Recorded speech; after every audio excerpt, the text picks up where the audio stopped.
Hello दोस्तों, तो आज हम शुरू करने वाले हैं यूनिट 1 सॉल्यूशंस। एनसीईआरटी को लाइन बाय लाइन पढ़ेंगे बिल्कुल डिटेल में। तो चलिए फिर शुरू करते हैं।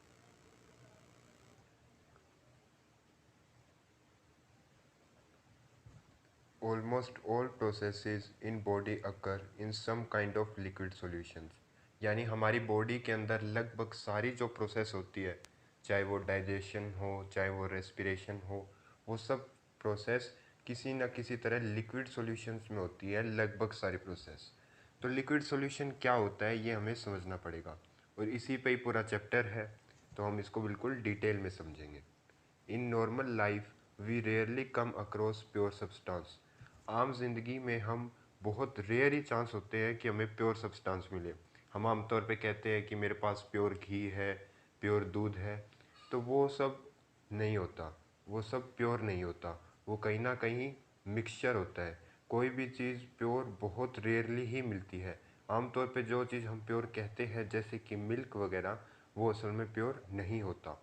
तो क्या प्योर होता है और क्या होती है प्योरिटी की डेफिनेशन, वो सब हम बिल्कुल अच्छे से समझने वाले हैं।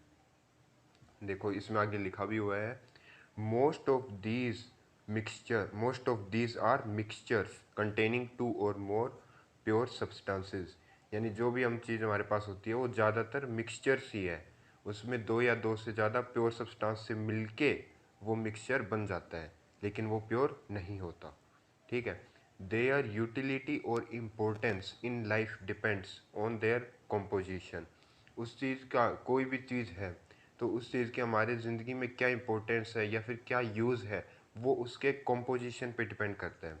एग्जाम्पल देखिए, the properties of brass mixture of copper and zinc are quite different from those of German silver mixture of copper zinc and nickel or bronze.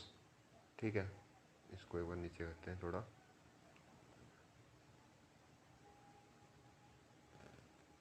और bronze mixture of copper tin, और इसका copper tin 1 part पर million ppm of fluoride ions in water prevent tooth decay. तो इसका कहने का क्या मतलब है, ये देखो यहाँ पे एग्जांपल हमारे लिए लिया गया है ब्रास का। ब्रास एक मिक्सचर है किस किस चीज़ का, कॉपर और जिंक का। इसकी प्रॉपर्टीज़ डिफरेंट होती है जर्मन सिल्वर से। जर्मन सिल्वर किस किस चीज़ का है, mixture of copper zinc and निकल। मतलब ये दिखाना चाहते हैं कि देखो भाई, जैसे कि ब्रास है, ब्रास के अंदर कॉपर और जिंक का बना हुआ है, उन दोनों का मिक्सचर है ये। और वहीं जो जर्मन सिल्वर है वो मिक्सचर किस चीज़ का है, कॉपर जिंक और निकल। यानी इसमें कॉपर जिंक तो इसमें भी है, जर्मन सिल्वर के अंदर भी कॉपर और जिंक है। कॉपर और जिंक इसके अंदर भी है, कॉपर और जिंक इसके अंदर भी है, लेकिन इसके अंदर सिर्फ निकल ज़्यादा आती है। इसकी प्रॉपर्टीज़ बहुत ही अलग हो जाती है ब्रास से। ठीक है। और ऐसे ही ब्रॉन्ज है, ब्रॉन्ज होता है मिक्सचर ऑफ कॉपर और टिन, इसकी भी प्रॉपर्टी बिल्कुल अलग हो जाती है। एनसीईआरटी इस लाइन में कहना चाहती है कि कुछ भी थोड़ा सा भी चेंज करते ही, चाहे वो ज़्यादा चेंज ना हो, माइन्यूट सा चेंज हो, बिल्कुल छोटा सा चेंज भी किसी भी चीज़ की कंपोजिशन और प्रॉपर्टी को बिल्कुल ही अलग कर देता है। और इसके अंदर आगे भी बहुत अच्छा एग्जांपल दिया हुआ है, 1 पार्ट पर million ppm of fluoride ions in water prevents tooth decay, while 1.5 ppm causes the tooth to become mottled, and high concentrations of fluoride ions can be poisonous. For example, sodium fluoride is used in rat poison.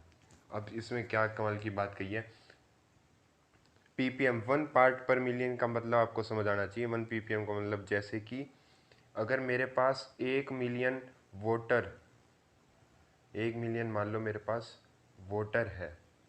ठीक है, 1 million ये सब water के मेरे पास molecules है, उनके अंदर सिर्फ क्या होगा, सिर्फ और सिर्फ एक पार्टिकल या एक मोलिक्यूल किस चीज़ का होगा, अपना फ्लोराइड आयन का। मतलब देख लो, इतने सारे वाटर मॉलिक्यूल है, 1 मिलियन वाटर मॉलिक्यूल है जिसके अंदर सिर्फ एक मॉलिक्यूल किस चीज़ का होगा, फ्लोराइड का। ऐसे ही अगर 2 मिलियन मेरे पास वाटर के मॉलिक्यूल हुए तो उसमें सिर्फ 2 फ्लोराइड के आयन होंगे। ठीक है, तो इस चीज़ का मतलब ही होता है 1 ppm। ठीक है, 1 पार्ट पर मिलियन, यानी हर मिलियन पे सिर्फ एक किस चीज़ का आयन, अपने पास फ्लोराइड का आयन। ठीक है, तो यानी देखा जाए तो इसकी बहुत ही कम कंसंट्रेशन है। तो यहाँ पे क्या कह रहे हैं, 1 पार्ट पर million of fluoride ions in water prevents tooth decay. तो यानी अगर इतनी हम कंसंट्रेशन लेंगे तो हमारे जो टीथ दांत सड़ जाते हैं उस दांत के सड़ने को बचा सकता है अगर हम फ्लोराइड आयन की क्या कंसंट्रेशन लें, 1 पार्ट पर मिलियन। और वहीं देख लो, अगर मैंने 1 की जगह 1.5 कर दी गलती से कि कोई नहीं चलो देखते हैं चलता है, तो उससे क्या होगा, टूथ बिकम्स मोटल्ड। मोटल्ड मतलब येलोइश हो जाता है। और बचपन में अगर इतनी ज़्यादा फ्लोराइड की कंसंट्रेशन हो जाए तो बच्चों के टीथ में काफ़ी प्रॉब्लम हो जाती है। तो इसलिए देखो काफ़ी फ़र्क नहीं है, इसमें 1 है, इसमें 1.5, 1.5 का मतलब आप ये लगा लो कि 3 पार्टिकल होते हैं फ्लोराइड आयन के 2 मिलियन। 2 मिलियन मान लो, आप पानी मान लो, 2 मिलियन पानी के अंदर सिर्फ 3 आयन किस चीज़ के, फ्लोराइड के, इतना खतरनाक इफेक्ट कर सकते हैं शो। और वहीं देख लो, थोड़ी देर पहले ये फ़ायदा कर रहा था, 2 मिलियन के अंदर अगर 2 आयन होते तो वो हमारे टूथ को सड़ने से बचा लेता, लेकिन वहीं अगर 2 की जगह 3 हो गए तो वो अपने लिए बहुत मुश्किल कर सकता है, वो टूथ मोटल कर सकता है, यानी पीलापन वगैरह कर सकता है। और अगर हमने उससे भी ज़्यादा कंसंट्रेशन कर दी फ्लोराइड की तो वो पॉइजनस यानी कि वो जहरीला हो जाता है। जैसे कि एग्जांपल में sodium fluoride, sodium fluoride NaF इसका फॉर्मूला होता है। अगर सोडियम फ्लोराइड यूज़ किया जाता है रेड पॉइजनिंग के अंदर, यानी किसी चूहे को मारने के लिए हम इसका यूज़ करते हैं। और आप समझते होंगे, अगर किसी भी चीज़ यानी कोई डिजीज़ होती है तो हम उसका पहले चूहे के ऊपर इस्तेमाल करके देखते हैं। मान लो कोई मैंने मेडिसिन बनाई है, नई है मेडिसिन, तो हम पहले उसको चूहे पे यूज़ करके देखेंगे कि कैसी चल रही है। क्योंकि चूहे का और हम इंसानों का मेन जो हमारा सिस्टम होता है वो कुछ कुछ एक तरीके से ही काम करता है। तो इसलिए हम पहले चूहे के ऊपर अपने प्रयोग करते हैं, कोई भी नई मेडिसिन बनाते हैं। तो सोचो, अगर चूहे के ऊपर ये चीज़ इतना प्रॉब्लमेटिक है, यानी चूहे को पॉइजनिंग कर सकती है सोडियम फ्लोराइड, तो इंसान के ऊपर भी इसके गंदे इफेक्ट हो सकते हैं।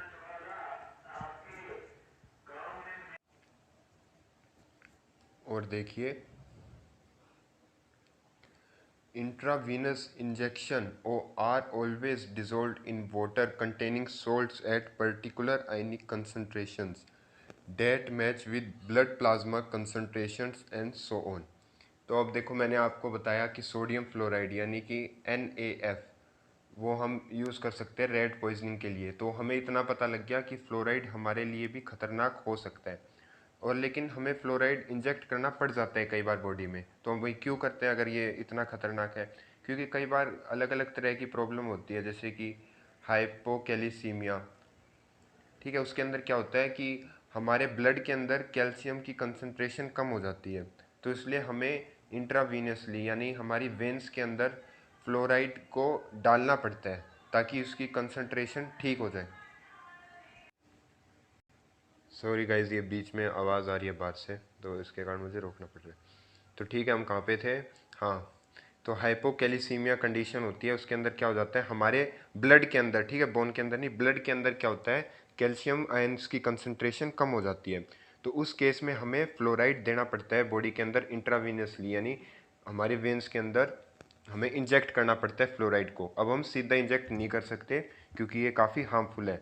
तो हम क्या करते हैं, हमारे ब्लड के अंदर प्लाज्मा होता है ना, तो हम प्लाज्मा, तो हमारा ब्लड का एक कंसंट्रेशन होता है क्योंकि उसमें कुछ सॉल्ट्स होते हैं, कुछ आयंस होते हैं अलग अलग। तो इसलिए हम क्या करते हैं कि फ्लोराइड को पानी के साथ मिलाते हैं और उसके साथ और भी सॉल्ट्स डाल देते हैं, यानी हम फ्लोराइड वाले की कंसंट्रेशन हमारे ब्लड वाले की कंसंट्रेशन की इक्विवेलेंट करने की कोशिश करते हैं ताकि ये हमारे लिए हानिकारक ना हो। तो इसलिए हम ब्लड प्लाज्मा की कंसंट्रेशन के साथ उसकी कंसंट्रेशन, फ्लोराइड की कंसंट्रेशन मैच करने के लिए उसके अंदर थोड़े बहुत सॉल्ट्स डाल देंगे पानी के साथ, ताकि हमारा ये बन जाए और हमारे लिए हानिकारक भी ना हो और जो हमारी डिजीज़ है वो भी क्योर हो जाए। ठीक है, तो पहले इसके अंदर हमने काफ़ी कुछ समझा है पहले ही पैराग्राफ के अंदर, कि मान लो कंसंट्रेशन थोड़ी भी किसी चीज़ की बढ़ जाए तो जैसे कि वो टूथ को बचा रही थी वो टूथ को सड़ाने लग जाती है, और वो रेड पॉइजनिंग में भी काम आ जाता है फ्लोराइड, और हम वो हमारे यूज़ में भी आ जाता है। तो केमिस्ट्री के अंदर हम किसी चीज़ को बहुत नाप तोल के चलना पड़ता है, मतलब ऐसे नहीं कि किसी चीज़ को हम चलता है थोड़ा ज़्यादा हो गया थोड़ा कम हो गया, बिल्कुल नहीं चलता। केमिस्ट्री में हर चीज़ को बिल्कुल अच्छे से बारीकी से उसकी कंसंट्रेशन देख के फिर हमें यूज़ करना होता है। ठीक है, अब हम अपने सॉल्यूशन मेन चैप्टर की ओर बढ़ते हैं। ठीक है, आज हमारा पहला पार्ट हम कवर करने वाले हैं। पहला पार्ट कौन सा वाला कवर करेंगे हम? पहला पार्ट कवर करेंगे टाइप्स ऑफ सॉल्यूशन के बारे में। ठीक है, पहले ऊपर वाले ये पढ़ लेते हैं।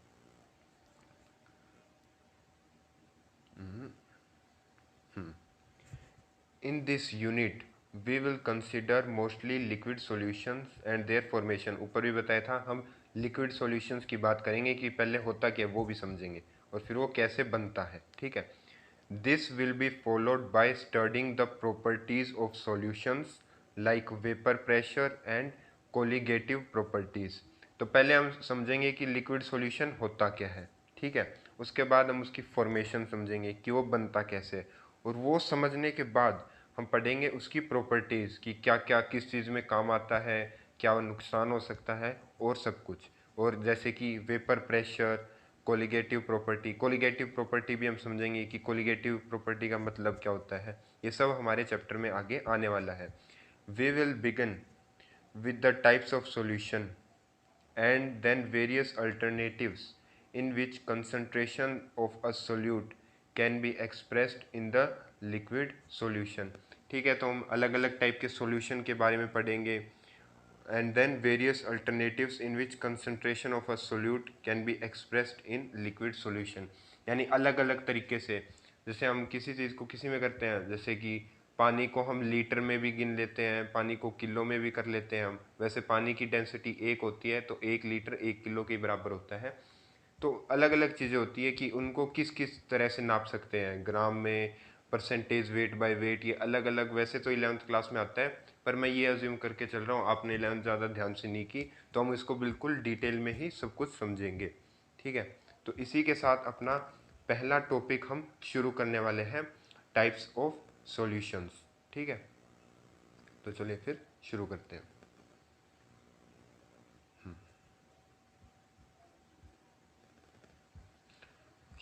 Solutions are homogeneous mixture of two or more than two components।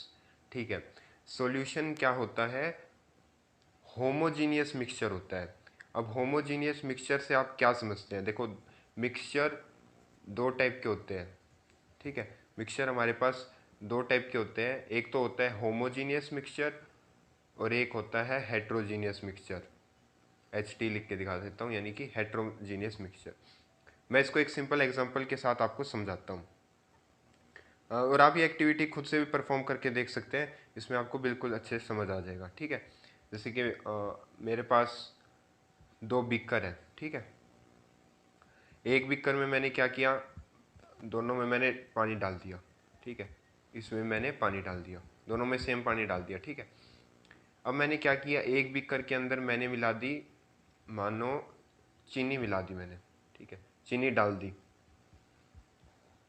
और दूसरे के अंदर मान लो मैंने सैंड डाल दी। ठीक है, अब दोनों को मैंने चम्मच वगैरह से चम्मच ली और दोनों को मैंने चम्मच से घोल दिया, यानी पूरा मिला दिया अच्छी तरह। अब देखो, जैसे कि ये है, पहले वाले की बात करूँ मैं, पहले वाले की मान लो मैं बात करता हूँ, येलो से दोनों को मैं दिखाऊंगा। अब जो ये चीनी वाला जो मेरे पास तैयार हुआ है, पानी और चीनी का, अब वो हर तरीके से, मान लो मैंने यहाँ से भी उठाया तो भी उतना ही मीठा होगा, यहाँ से पिया तो भी उतना मीठा होगा, यहाँ से पिया तो भी उतना मीठा। यानी कहीं से देख लूँ मैं, इसकी कॉम्पोजिशन एकदम इवन है। मतलब ऐसे नहीं होगा कि शुरू में ज़्यादा मीठा लगा बाद में कम मीठा हो गया, या शुरू में कम मीठा लगा बाद में ज़्यादा मीठा हो गया। ऐसा इसमें कुछ नहीं होने वाला। हर जगह से हमें बिल्कुल सेम मिठास मिलेगी अगर आपने अच्छी तरह मिलाया है तो। सारा बिल्कुल इवन कॉम्पोजिशन होगी। तो इस चीज़ को मैं क्या कह सकता हूँ? सॉल्यूशन। इस चीज़ को मैं कह सकता हूँ एक सॉल्यूशन। क्यों? क्योंकि इसकी कॉम्पोजिशन इवन है, कहीं पे मुझे ज़्यादा मीठा या कम मीठा नहीं लगा, मैंने पूरा पिया और सब में मेरे को बिल्कुल एक एक लेवल की मिठास थी, वही दिखी। लेकिन वहीं अगर मैं दूसरी चीज़ को देखूं, जैसे कि मैंने पानी के अंदर मिट्टी मिलाई, तो आप शुरू में मिलाओगे और मिला के अच्छे से आप चाहे चम्मच से जितनी देर घोलते रहना, आखिर में जाके मिट्टी नीचे ठहर जाएगी और पानी ऊपर रहेगा। अब यहाँ का पानी और यहाँ का पानी में बहुत फ़र्क होगा, ठीक है। ऊपर वाले पानी में बहुत कम मिट्टी होगी और नीचे वाले में ज़्यादा। पीना तो मत इसको, ठीक है, लेकिन इससे आपको समझ आ गया होगा कि इसकी इवन कॉम्पोजिशन नहीं है। मतलब ऊपर कम मिट्टी है, नीचे ज़्यादा मिट्टी है, बीच में थोड़ी कम थोड़ी ज़्यादा मिट्टी, ऐसे हो सकता है। यानी ये पूरी तरह से इवन नहीं है, तो इसको मैं सॉल्यूशन नहीं कहूँगा, इसको क्या कहूँगा मैं, मिक्सचर, ठीक है। तो अभी हमें क्या समझ आया कि इवन कॉम्पोजिशन हो, बिल्कुल समान सारी की सारी, जैसे कि पानी में मैंने चीनी मिलाई तो उसको हम कह सकते हैं सॉल्यूशन। लेकिन जैसे मैंने पानी के अंदर सैंड मिलाई और उसकी इवन कंपोजिशन नहीं हुई, ऊपर कम मिट्टी थी नीचे ज़्यादा मिट्टी होगी पानी के अंदर, तो इसको क्या कहूँगा मैं, मिक्सचर। ये सबसे नॉर्मल और सबसे सही डेफिनेशन है, ठीक है। तो इसके साथ आपको मिक्सचर और सॉल्यूशन में अच्छे से अंतर समझ में आ गया होगा। तो अब हम देखते हैं टेक्स्ट बुक में अपने में क्या लिखा है। Solutions are homogeneous mixture of two or more than two components। homogeneous mixture, homogeneous यानी उसकी composition बिल्कुल even रहती है, ठीक है। जैसे नीचे लिखा भी हुआ है, by homogeneous mixture we mean that its composition and properties are uniform throughout the mixture, ठीक है। तो इसकी पूरी, हमारी पूरी की पूरी जो भी उसकी कंपोजिशन है वो बिल्कुल सेम टू सेम रहेगी हर जगह पे। तो उसी मिक्सचर को हम क्या कह देते हैं, सॉल्यूशन, ठीक है। उसी, क्योंकि मिक्सचर एक बार नॉर्मलाइज जनरलाइज टर्म यूज़ कर ली जाती है, ठीक है, उस मिक्सचर को बाद में हम सॉल्यूशंस कहने लग जाते हैं, ठीक है। तो आप इसमें कंफ्यूज मत होना कि इसको तो मिक्सचर कह रहे हैं, इसी मिक्सचर को, मिक्सचर का मतलब क्या होता है, दो चीज़ों को मैंने मिक्स किया। जैसे कि मैंने पानी के अंदर चीनी मिक्स की ना, तो एक बार मैं बोल दूंगा कि ये मिक्सचर है, उसके बाद अगर वो पूरा होमोजीनियस बन जाए, यानी पूरी उसकी कंपोजिशन इवन हो जाए, तो उसी मिक्सचर को मैं सॉल्यूशन कहने लग जाऊंगा, ठीक है। हेट्रोजीनियस मैंने अभी आया तो नहीं इसके अंदर, लेकिन आपको समझा दिया कि उसमें कंपोजिशन यूनिफॉर्म नहीं होती, तो उसको मैं सॉल्यूशन नहीं कहता, उसको मैं हेट्रोजीनियस मिक्सचर ही कहता हूँ, ठीक है। अब आगे पढ़ते हैं। जनरली, रुको, generally the component that is present in largest quantity is known as solvent। अब ये स्टेटमेंट पूरी तरह से सही नहीं है, अगर कोई बढ़िया क्वेश्चन बनाना चाहेगा तो इस क्वेश्चन में आप फंस सकते हो। जनरली लिखा गया है यहाँ पे, यानी हर बार ये चीज़ हो ज़रूरी नहीं है। अब देखो, कोई भी सॉल्यूशन है, पहले तो हम समझ के सॉल्यूशन होता क्या है, इवन कंपोजिशन होनी चाहिए हर जगह से, तो उसी को हम सॉल्यूशन कह देते हैं, उसे हम होमोजीनियस मिक्सचर भी कहते हैं और सॉल्यूशन भी कह सकते हैं, ठीक है। सॉल्यूशन समझ गया। अब सॉल्यूशन के भी हम अलग अलग टाइप पढ़ेंगे, ठीक है, सॉल्यूशन के अलग अलग टाइप, ठीक है। सॉल्यूशन, अब सॉल्यूशन में क्या क्या होता है, ठीक है। सॉल्यूशन में हम, एक तो होता है सॉल्यूशन में सोल्यूट, ठीक है, और एक सॉल्यूशन के अंदर होता है सॉल्वेंट। जैसे अपना हम एग्जांपल लेके चल रहे थे, वही एग्जांपल लेके चलते हैं। तो एग्जांपल था अपना पानी और चीनी, ठीक है। तो जो पानी है, या फिर कह दे जो ज़्यादा अमाउंट में, यानी पानी तो बहुत ज़्यादा लिया था ना हमने, तो उसे हम सोलवेंट कह देंगे, यानी पानी अपना सोलवेंट है। और सोल्यूट क्या है, जो अपन ने बाद में मिलाई थी, यानी थोड़ी सी जो अपन ने चीनी मिलाई थी, वो सोल्यूट है, ठीक है। तो इसका दो ही है, मतलब सॉल्यूशन हमने पढ़ा, सॉल्यूशन, सॉल्यूशन में क्या है, एक सोल्यूट होता है एक सोलवेंट होता है। जैसे कि अपन ने पढ़ा था अपना गिलास में पानी, तो पानी अपना सोलवेंट, उसके ऊपर हमने चीनी मिलाई, तो वो चीनी क्या होगी, सोल्यूट। अब जैसे सैंड और जैसे मैंने कहा था ना मिट्टी और पानी के अंदर, अब आप मेरे को बताओ क्या है सोल्यूट या क्या है सोलवेंट। आपने सोचा होगा कुछ, लेकिन ये क्वेश्चन ही गलत है, क्योंकि पानी के अंदर अगर मैंने मिट्टी मिलाई तो वो अपना सॉल्यूशन बना ही नहीं, वो तो अपना मिक्सचर बन गया, ठीक है। तो वो अभी तो हम सॉल्यूशन की बात कर रहे हैं ना, कि सॉल्यूशन के दो कंपोनेंट होते हैं, वो तो अपना मिक्सचर होता है, तो उसमें इस चीज़ की कोई बात नहीं करते हम, ठीक है। तो इसमें पहली स्टेटमेंट तो हमारे यही लिखी गई है कि जनरली जो हमारे कंपोनेंट ज़्यादा अमाउंट में प्रेजेंट होता है, generally the component that is present in largest quantity, उसी को मैं सॉल्वेंट कह देता हूँ, जैसे अपने केस में पानी था, ठीक है।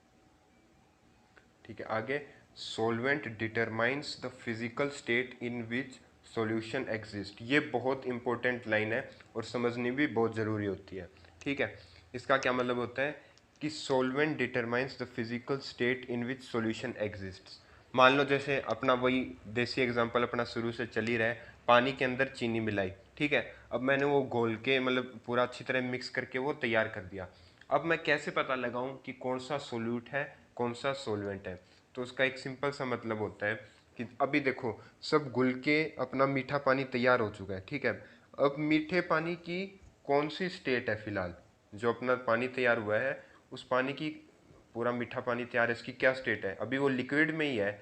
भले ही पानी में चीनी मिल गई हो पर है तो लिक्विड ही ना। अगर वो लिक्विड है तो इसका मतलब समझ जाओ कि उसका जो सॉल्वेंट होगा वो भी लिक्विड होगा, मतलब कि पानी। तो ऐसे भी करके मैं समझ भी सकता हूँ।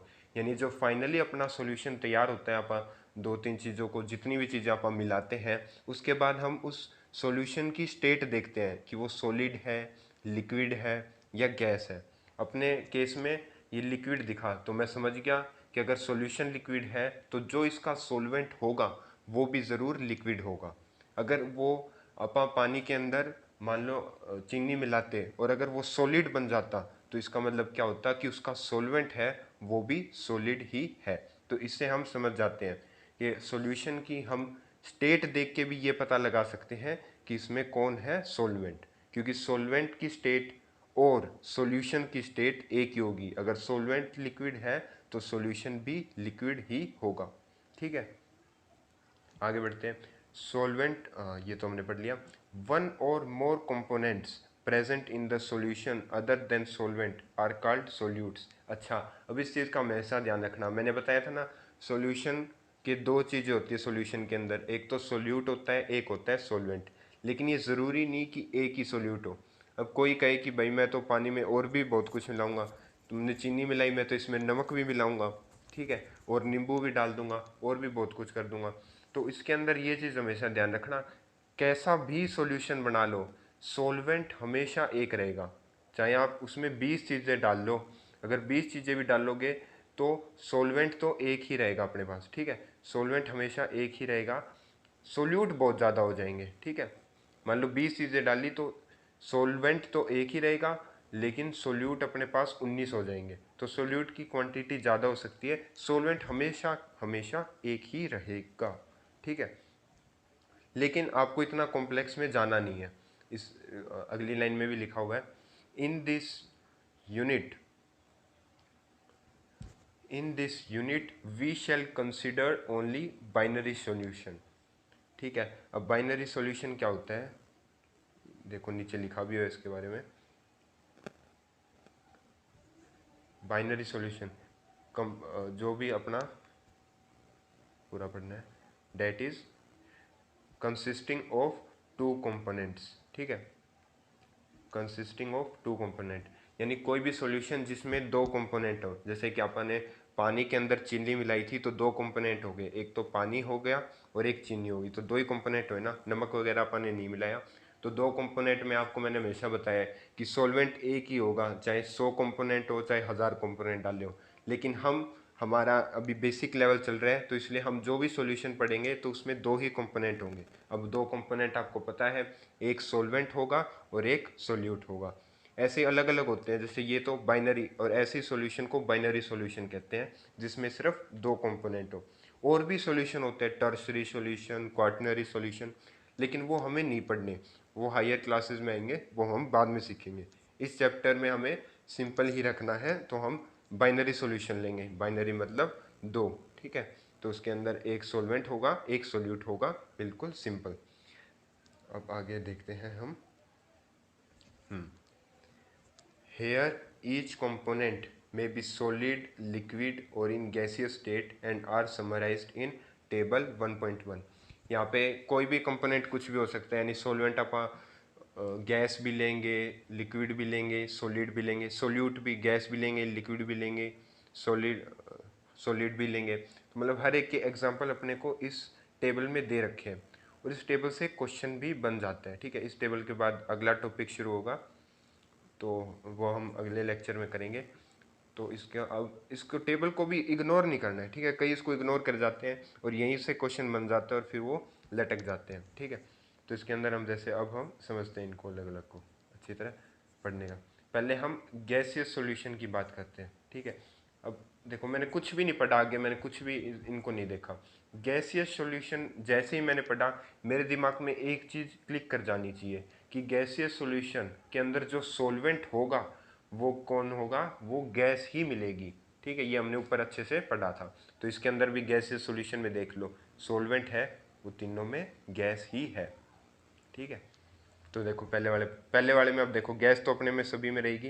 पहले वाले में सोल्यूट क्या है, गैस, यानी गैस में गैस डाली मैंने, mixture of oxygen and nitrogen gas, ठीक है। तो ये जैसे ये क्वेश्चन ऐसे ही पूछ सकते हैं कि आपको सिर्फ ये पूछ देंगे mixture of oxygen and nitrogen gas, अब इसमें बताओ सोल्यूट क्या है या सोलवेंट क्या है। अलग अलग तरीके से बना सकते हैं, ये कौन सा मिक्सचर बनेगा, कौन सा सॉल्यूशन बनेगा, ये गैसियस सॉल्यूशन बनेगा। ये तो सिंपल ही दिख रहा है कि दोनों गैस है, तो आसान है। आगे थोड़े बहुत में आप फंस सकते हो, तो इन सबको ध्यान से याद कर लेना, ठीक है। अगला है जैसे कि लिक्विड है सोल्यूट, सोलवेंट अपना गैस, तो chloroform mixed with nitrogen gas.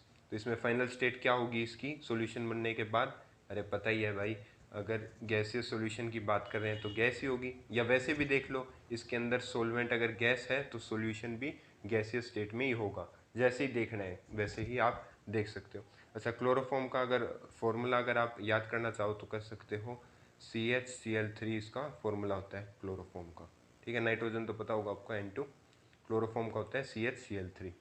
कोई ज़रूरी नहीं है लेकिन ध्यान रख लोगे तो फ़ायदा आएगा, ठीक है। अगला देखो सोल्यूट क्या है, सॉलिड, सोल्यूट है अपने पास सॉलिड, और सॉल्वेंट है अपने पास गैस। इसका एग्जांपल क्या है, camphor in nitrogen gas. Camphor समझते हो, कैम्फर होता है कपूर, कपूर की गोलियां आती है ना, तो वो होता है कैम्फर। तो इसके अंदर भी हम समझ सकते हैं कि सॉलिड इन गैस। अब ये क्वेश्चन भी पूछ सकते हैं आपसे, सीधा ही कह देंगे कि हमें एक एग्जांपल बताओ जिसके अंदर सॉलिड हो सोल्यूट और सॉल्वेंट हो गैस, तो उसका हम एग्जांपल बता देंगे camphor in nitrogen gas. Camphor तो आप फॉर्मूला याद करना चाहो तो कर सकते हो, C10H16O, ठीक है। इसकी वैसे ज़्यादा ज़रूरत नहीं है यार, ज़्यादा कॉम्प्लेक्स आप मत जाओ तो कोई बात नहीं, ठीक है। आगे आप समझते हैं लिक्विड सॉल्यूशन के बारे में, लिक्विड सॉल्यूशन के बारे में, ठीक है। अब लिक्विड सॉल्यूशन से आप समझ ही जाओगे कि क्या इसका सॉल्वेंट जो होगा वो क्या होगा, हमेशा लिक्विड होगा। तो देखिए सॉल्वेंट है इसके तीनों के तीनों लिक्विड है, ठीक है। अब इसमें समझते हैं पहला वाला क्या है, गैस सोल्यूट है, सॉल्वेंट लिक्विड है, ऑक्सीजन जब हम पानी में डिसोल्व करते हैं। दूसरा क्या है, लिक्विड सोल्यूट है और लिक्विड ही सॉल्वेंट है, इथेनॉल डिसोल्व इन वाटर, ठीक है। इन सब के लर्न कर लें। इथेनॉल का मैं आपको बता देता हूँ फॉर्मूला, C2H5OH, ठीक है, ये इथेनॉल का फॉर्मूला है। और अगला है सॉलिड, सोल्यूट हो और सॉल्वेंट हो अपना लिक्विड, तो ग्लूकोज डिसॉल्व्ड इन वाटर, ये ग्लूकोज का फॉर्मूला है C6H12O6, ठीक है। ये तो बहुत फेमस फॉर्मूला है, आपने पढ़ा ही होगा, तो इसके साथ ये भी याद कर लेना। अब तीसरा अपना कौन सा आएगा, सॉलिड सॉल्यूशन। सॉलिड सॉल्यूशन के अंदर वही कि अपना सॉल्वेंट क्या होगा, सॉलिड ही होगा। ये तो अपने अंदर बिल्कुल अपने बिल्कुल अच्छे से समझ लिया है, ठीक है। अब इसके अंदर भी एग्जांपल भी फटाफट अपने देख लेते हैं।